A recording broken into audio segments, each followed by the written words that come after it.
یہ بات ہمیشہ اپنے دل میں بٹھا لو۔ کبھی بھی کسی ماں باپ پر یہ الزام مت لگاؤ کہ انہوں نے اپنے بچوں کی تربیت ٹھیک نہیں کی۔ یہ وہ بات ہے جو بظاہر چھوٹی لگتی ہے مگر دلوں کو زخمی کر دیتی ہے۔ تم نہیں جانتے وہ والدین اپنی راتوں کی نیندیں قربان کر کے کتنی دعاؤں میں رو کر اپنے بچے کے لیے خیر مانگتے ہیں۔ تم نہیں جانتے انہوں نے کتنی کوششیں کی، کتنی نصیحتیں کی، کتنی بار پیار سے سمجھایا اور کتنی بار اللہ کے حضور گر گڑائے۔ پھر بھی اگر ان کے بچے ان کی راہ پر نہیں چلے تو یہ ان والدین کی ناکامی نہیں بلکہ یہ اللہ تعالیٰ کی آزمائش ہے۔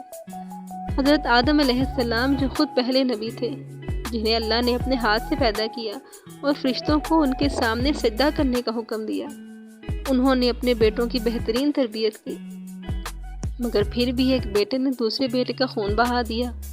یہ اس بات کی دلیل ہے کہ ہدایت زبردستی نہیں دی جا سکتی۔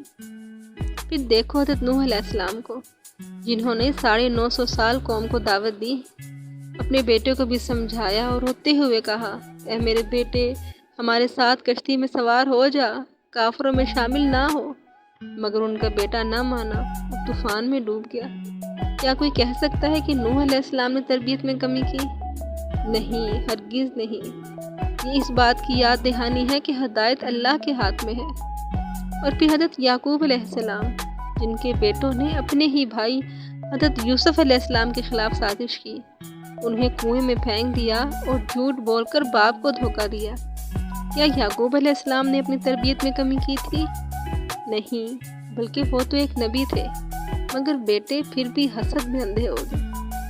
اللہ تعالیٰ نے قرآن میں فرمایا، تم جسے چاہو ہدایت نہیں دے سکتے، ہدایت تو اللہ دیتا ہے جسے وہ چاہے۔ اور اگر تم نے پوری محنت کے باوجود، پیار، سمجھانے، دعاؤں کے باوجود اپنے بچوں میں نافرمانی یا غفلت دیکھی ہے تو خود کو ملامت مت کرو۔ اللہ تمہارے دل کی نیت اور تمہاری کوشش کو جانتا ہے۔ اگر تمہارا بچہ نیک ہے تو غرور مت کرو بلکہ اللہ کا شکر ادا کرو، اللہ نے تمہیں اپنی رحمت میں شامل کیا۔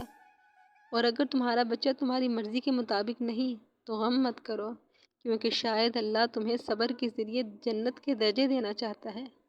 کبھی کسی ماں کے آنسوؤں کا مذاق مت اڑاؤ، کبھی کسی باپ کی خاموشی کو کمزوری مت سمجھو۔ وہ دونوں شاید اندر سے ٹوٹے ہوں مگر اب بھی اپنے رب سے اپنے بچوں کے لیے دعا مانگ رہے ہوں۔